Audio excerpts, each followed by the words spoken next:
यदा यदा हि धर्मस्य ग्लानिर्भवति भारत स्वयं प्रभु नारायण होई आविर्भूत कंस को विनाशी कृष्ण उद्धरी जगत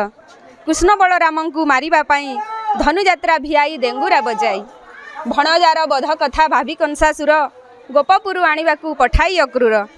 सही परंपरा को बजाय रखिण केते वर्षरु धनुयात्रा हेउअछि जान भारतर स्वाधीनता परवर्ती वर्ष धनुयात्रा आरंभिले होई सर्वे हर्ष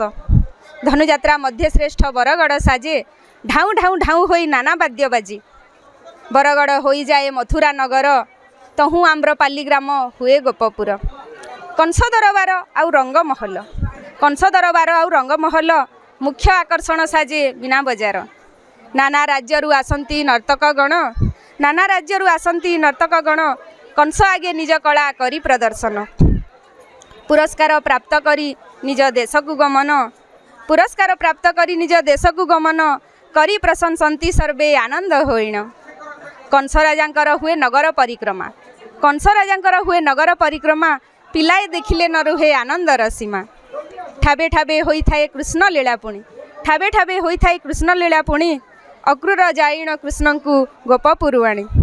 कृष्ण को पाइण मथुरा होई जाए धन्य कृष्ण को पाइण मथुरा होई जाए धन्य ठाब हुअंती नगरे अगणित जन मेला चली थाए दीर्घ एकादश दिन मेला चली थाए दीर्घ एकादश दिन पौष पूर्णिमा दिन हुए समापन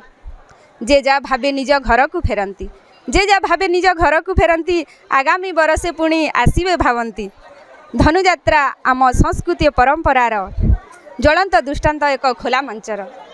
जय जगन्नाथ समस्त को प्रणाम धन्यवाद।